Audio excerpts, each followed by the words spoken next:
This week we are covering our second market structure, which is a monopoly market structure. And recall that I said anytime we are talking about one of our four market structures, the first thing we want to do is define the characteristics. So for monopoly, the first thing we want to ask ourselves is what is the level of competition in this industry? In other words, are there a lot of firms or is there a small number of firms? Well, in the case of a monopoly, there's only one firm. So in other words, they basically don't have any competition. There's one firm, and also there is no entry possible. In other words, the reason why they are the only firm is because something is preventing other firms from being able to enter the industry. Another way to think of the fact that there is no entry possible is that in a monopoly market structure, there are what we call barriers to entry. In other words, there's something that is preventing other firms from being able to come in and sell the product in an industry that is having a positive economic profit. So we'll talk about the barriers to entry in just a little bit. There's three primary barriers to entry that prevent other firms from being able to enter this industry. And then the third thing that we ask ourselves is what type of product do they sell? Is it standardized or differentiated? And in terms of a monopoly, we don't really state it's standardized or differentiated because it's just one product. In other words, it's just one product that the firm is going to monopolize. And the key here when there's one product is there can't be any substitutes. So there can't be any close substitutes, because if there's a substitute product in the market, then what that means is the firm isn't truly operating like a monopoly. So for example, think about something like cable television. In other words, cable television companies used to be able to operate as monopolies, historically, because cities would only lease their cable lines to one particular cable television company. So for example, if Bakersfield leased their cable television lines to Time Warner, then that means if you wanted television service, you had to get it from Time Warner. However, a close substitute has come onto the market in recent years. In other words, let's say that you don't like Time Warner, but you still want television, you can get satellite. So that's why we would say that a cable television company is no longer truly a monopoly, because even though they may be the only provider of cable television services in a particular area, there's a close substitute on the market now. People can get satellite television, therefore they don't have to get the television service from the cable company. So again, to recap, the three characteristics of a monopoly market structure is that there's only one firm, there's barriers to entry that prevent other firms from entering the industry, and there's only one product sold with no close substitutes. Now, you recall that I stated that there is no entry possible simply because there's barriers. There's something that is preventing other firms from entering the industry. And we generally classify three primary barriers to entry in a monopoly market structure. The first one we're just going to say is there may just be natural barriers, and I'll talk about what I mean by that in just a second. The second barrier to entry would be actions taken by existing firms. In other words, something is done by the firms in the market that are preventing other firms from being able to enter the industry, which allows them to operate as a monopoly. And the third would be a government-created barrier. In other words, the government is the one that is allowing a firm to operate as a monopoly. And 2 and 3 are actually kind of related. In other words, if a firm is going to take action to be a monopoly, the government has to be on board with it. So again, we'll talk about why that is in just a sec. Now, when we talk about the barrier to entry as being natural, what we are referring to is that there haven't been any actions taken by firms or the government to create the monopoly. In other words, it was just the natural market conditions, the natural cost conditions in the market that created the barrier to entry. So for example, let's say that I'm talking about like a power company like PGE. You recall that when we talked about our cost functions, we know that in the short run, a firm has a short run average total cost curve. And that short run average total cost curve is going to show us, what their costs are in the short run depending on the level of output they produce. So let's say when PGE first starts out, this is their short run average total cost curve. So in other words, they would have to charge a price right here.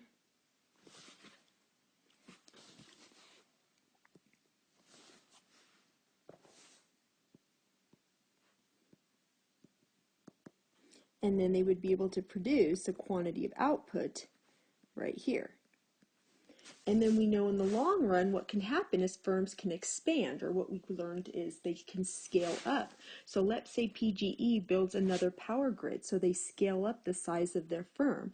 Well, we know that they can experience a decrease in cost per unit. So now their new average total cost curve in the short run is right here. So now they only have to charge a price here, which is lower, while they're able to increase the quantity of output that they produce. And so again, let's say that they scale up again. They build another power grid in the long run, so then they are able to charge a price that's way down here while producing a quantity that's way over here. You recall that we learned that this is called economies of scale, right? In other words, if we connect the dots of all of these minimum points of our short run average total cost curve, we get our long run average total cost curve. And you'll recall that when the cost per unit goes down as we are increasing the quantity of output we produce, we call that economies of scale. So in the long run, firms can experience economies of scale. So again, let's say that's exactly what happened for PGE. So now any smaller power company that comes into the industry that wants to start competing, they're going to have to charge prices up here or perhaps up here because they're not going to be starting out as a big, large firm like PGE. In other words, PGE has experienced economies of scale, which is why they get to charge the price point down here based on this size of the firm. But if you're a small firm and you're just starting out, you're going to have to charge a price point that's way up here in order to break even. And now think of the consumer. Who is the consumer going to buy the good from? The firm that's charging the price way up here, or the firm that's charging the price way down here? Obviously, we know the consumer is going to want to buy the good from the price down here. Therefore, all of the other smaller firms end up going out of business. So now the firm that experienced economies of scale is the only firm that is left in the industry. So again, you can see that when we're talking about a natural barrier, we're not talking about a firm purposely trying to become a monopoly. We're not talking about them taking actions to become a monopoly or the government creating the barrier. It just naturally happened due to the cost conditions that existed in the industry. Now, the second barrier to entry would be actions taken by firms. So in other words, this is where a firm takes action to be a monopoly. So generally, we would say that a firm may invent, or create something that they now have, exclusive intellectual property rights to, because they're the one that actually created the product. And of course the government would have to be on board with this because the government is going to be the one to issue them a license or a patent to be the only firm that is able to produce that good. So again, you can see where government has to be on board if firms take action to be a monopoly by inventing or creating a specific product. And then also it may just be that a firm may be the exclusive owner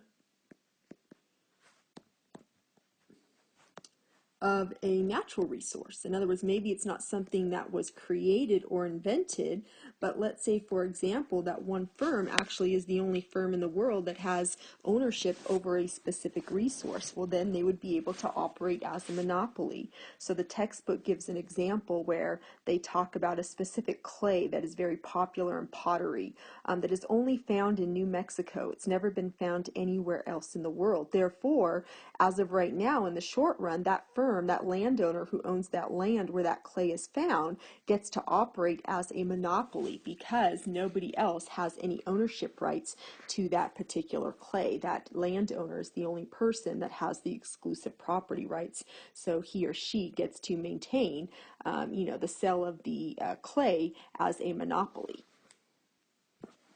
And then our third barrier to entry, I said, would be a government-created barrier. So let's say that the government issues a particular firm a patent, and that allows them to be the only producer of that particular good for a certain period of time. So this would be like really popular, especially like in the pharmaceutical industry, where drug companies spend a lot of time and money, inventing drugs, and then of course they want the guarantee that they're going to be able to be the sole producer of that drug once it hits the market. So the government would issue them a patent. Also, the government oftentimes, especially on a local level, may require that you need a license to produce a particular good. Think about the city of Bakersfield. In order to, provide trash collection. In other words, the city needs to issue a license, and generally the city's only going to issue the license to one company, which means they get to be the sole producer of trash collection. Think about ambulatory services. In other words, the city of Bakersfield only issues the license to haul ambulance, which means they get to be the sole provider of ambulance services. Think about your electricity, PGE. In other words, the city only leases their power lines to one particular company, PGE. Therefore, they get to operate as a monopoly market simply because they're the sole recipient of the license issued by the city. So again, the government can also be the one that allows a firm to operate as a monopoly by only giving a license to operate to one particular firm. Now there's 5 different terms I want you to know and understand when we're talking about a monopoly market structure. The first one I want you to understand is what is a natural monopoly. And of course that goes back to what I've already discussed when I was talking about the barriers to entry.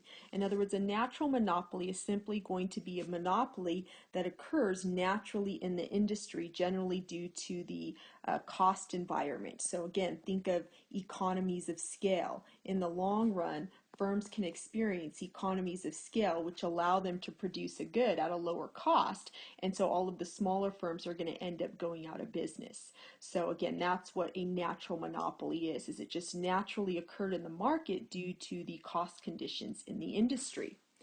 Second, I want you to know what a local monopoly is. In other words, a local monopoly is simply going to be a monopoly that exists in a specific geographic location. In other words, so think about PGE. PGE operates as a monopoly in Bakersfield. They're the sole producer or provider of electricity in Bakersfield.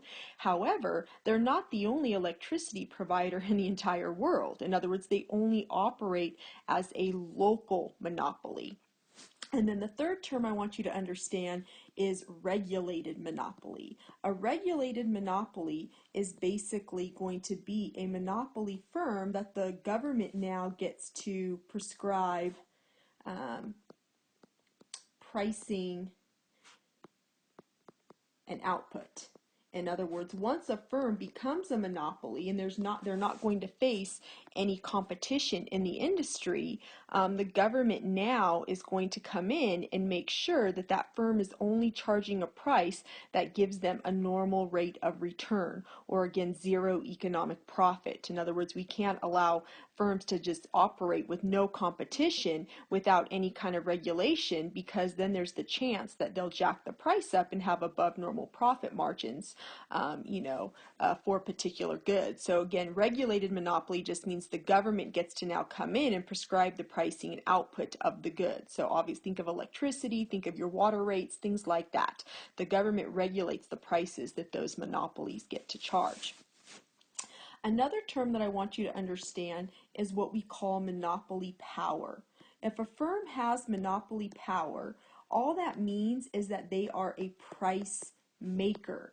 If a firm is a price maker, then what that means is that they have the ability to set the price of their good. You recall that when we talked about perfect competition, we said that firms were price takers. They had to take the price that was set by the market.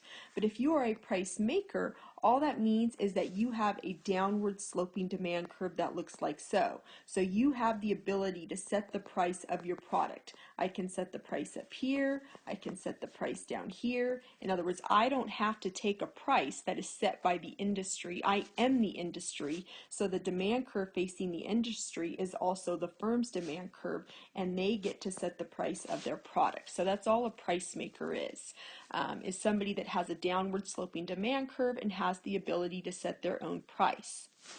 And then, of course, the more concentrated the market is, the more monopoly power those firms have that have the most, concentration in the market. So think about something like the soup industry. Yes, there's lots and lots of companies that produce soup, but Campbell's Soup actually produces about 90% of the soup on the market, which means they have the most monopoly power. They have the largest ability to influence the prices of goods sold in that industry.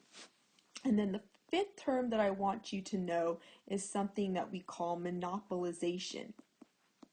And monopolization is illegal. In other words, it's not illegal to be a monopoly, but it is illegal to engage in business practices with the intent. In other words, if a firm engages in business practices with the intent of stifling competition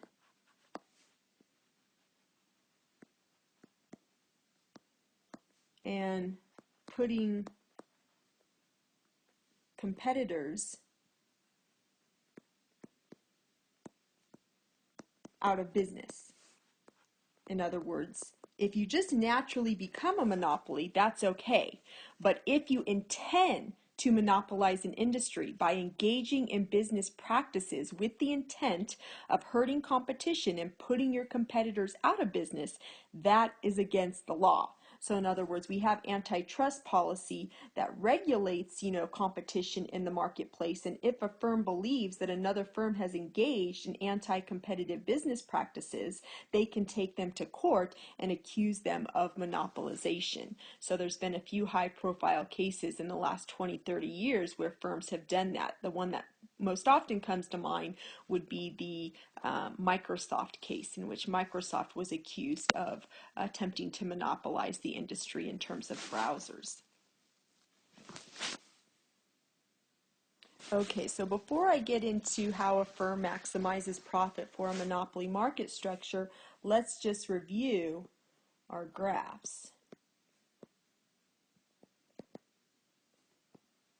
So recall, in a perfectly competitive market, you had an industry demand curve that was downward sloping, an industry supply curve that was upward sloping, and then that created the equilibrium price and quantity in the market. And then every single firm had to charge that particular price. So again, that was in a perfectly competitive market. In a monopoly market structure, the individual firm is the industry. So the downward sloping demand curve that is for the industry, that is also the demand curve for the monopoly. So in other words, the individual firm does not have a horizontal or perfectly elastic demand curve like we saw in a perfectly competitive market. So in other words, if the firm wants to sell more, then they simply just have to lower their price. So again, they're a price maker, they're not a price taker. And so because of this, that means our marginal revenue curve is going to look something like this. Remember, in the perfectly competitive market, each individual firm ends up having a demand curve that looks like so. So because the price isn't changing, your demand curve was also your marginal revenue curve. In a perfectly competitive market, that's not the case. In other words, you have a downward sloping demand curve, and so if you want to sell more, you have to lower the price. So the price doesn't remain constant, which is why your marginal revenue is going to be less than the price. Also recall that the point at which marginal revenue equals 0, so right here, that corresponds with the point along your demand curve where demand is unit elastic. And remember, where demand is unit elastic, that is where the firm maximizes revenue. But remember, the goal of the firm is not to maximize revenue, it's to maximize profit. I'm just recapping here stuff that you've learned in previous chapters. So now we want to know, well, why is the marginal revenue going to be less than the price? In other words, every single time the firm lowers the price in order to sell more of a good, they're going to gain revenue and they're going to lose revenue. So we can look at that relationship a little bit more specifically. So let's say that we have a graph that looks like so. So in other words, we have a downward sloping demand curve. And let's say that the initial price of my product is $5. And at $5, let's say I'm able to sell 10 units of the good. And then I can lower the price to $4. And of course, we know if we lower the price, that's going to increase the quantity demanded. So let's say the quantity demanded then increases to 15. And what I wanted you to do is to identify revenue gained versus revenue lost when the firm lowers price. So again, if I'm going to lower my price from $5 to $4, I want you to tell me, well, what is the revenue that you gain from doing that, and what is the revenue that you lose from doing that? So the revenue that you gain, in other words, if you're going to gain revenue, that's going to be from being able to sell additional units. In other words, initially when the price was $5, you were only selling 10 units, but now you're selling 15 units. So in other words, you're selling 5 additional units of the good. So that's going to, signify the revenue that you gain. So you're selling 5 more units at a price of $4. So 5 times 4, you gain $20 of revenue when you lower the price from $5 to $4. But you also lose revenue. In other words, remember that before you lowered the price, you were charging $5 and you were selling 10 units. If you lower the price to $4, then that means that instead of those first 10 units that you were selling, instead of getting $5 per unit every time you sell one, you're only getting $4 per unit every time you sell them.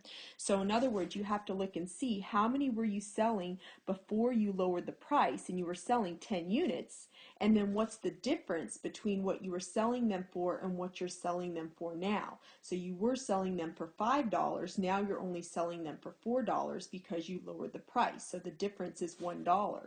So 10 times 1, that means you're losing $10 of revenue. In other words, when you lowered the price, you lost $10 for losing $1 per unit for the first 10 units, but then you gained $20 because you sold 5 additional units at $4 each. So the net gain obviously is that you still gained $10 of revenue.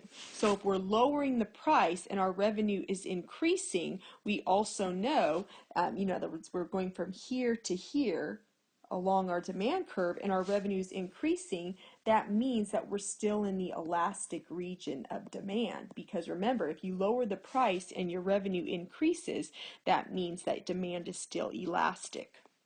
And so again, I just wanted to make sure that you can understand, if you're breaking it down, what is the revenue that you gain and what is the revenue that you lose every time you lower the price of a good. And so of course, graphically, if I said graph the revenue that you gain, that would be this right here. In other words, the difference between the quantity that you were selling previously and the quantity that you're selling now. So there's the revenue that you gain. And if I said graph the amount that the firm loses, that would be this rectangle right here. In other words, the difference in price from when you lowered the price for the first 10 units that you were selling. So the revenue gained would be the red shaded in area, and the revenue lost would be the blue shaded in area.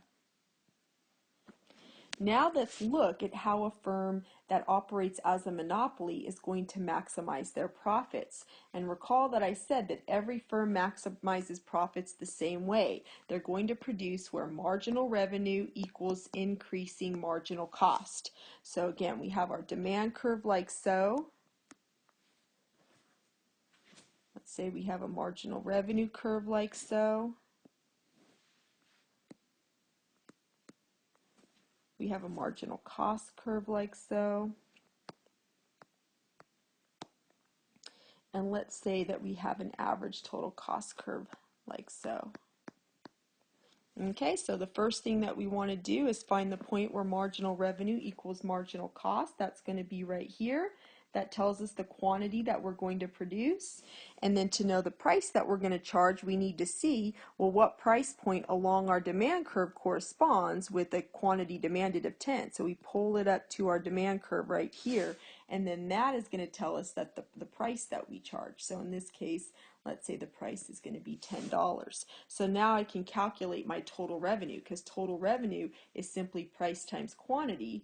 So total revenue is just going to be 10 times 10, which is going to be 100. Now I need to know what are my total costs. So I look to see where, when I produce 10 units of output, what is my average cost per unit. So I intersect my average cost curve right here. And so let's say, for example, that's at $8. So again, that means that for every unit of production, it's costing me $8 per unit, and I'm producing 8 units. So I'm producing 10 units. So I would just take 8, the average total cost per unit, times the amount that I'm producing, 10, which means my total cost would be $80. And so of course we know that that means if I want to know what my profit is, I just do total revenue minus total cost. So I would do 100 minus 80, and my profit margin is $20. So if I asked you to shade in the firm's profit, you would just be graphing or shading in this little rectangle right here, the difference between the price that you're charging and what it's costing you to produce.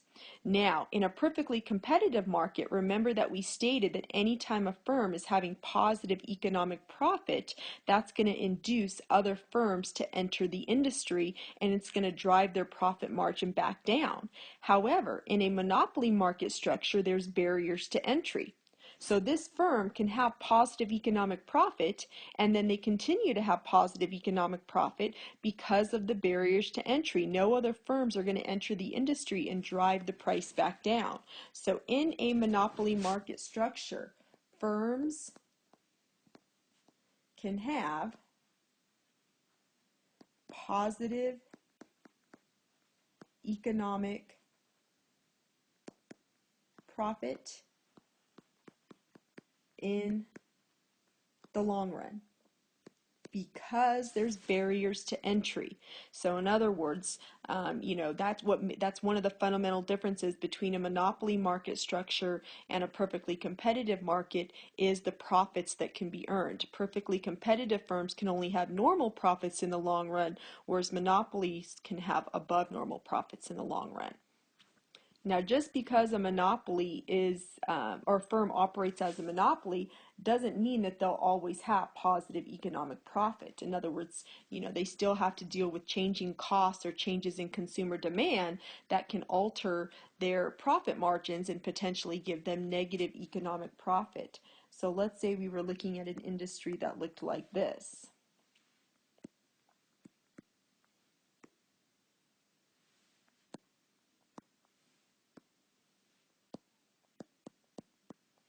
Okay, so we would do the same exact thing. First thing, find the point where marginal revenue equals marginal cost.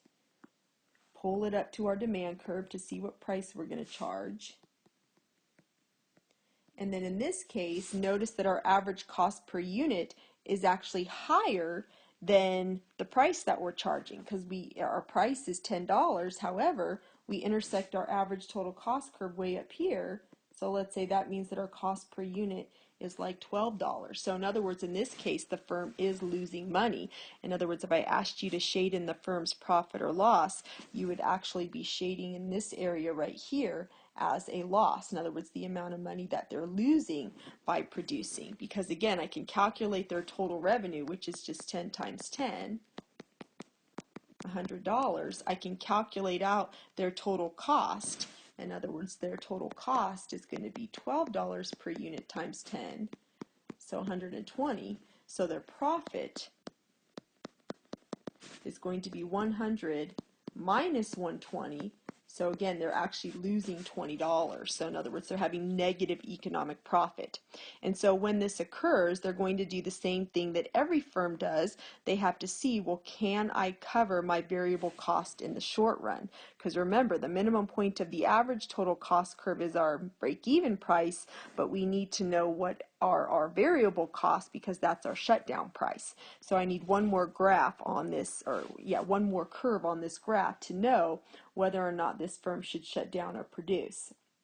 So let's say my average variable cost curve was right here.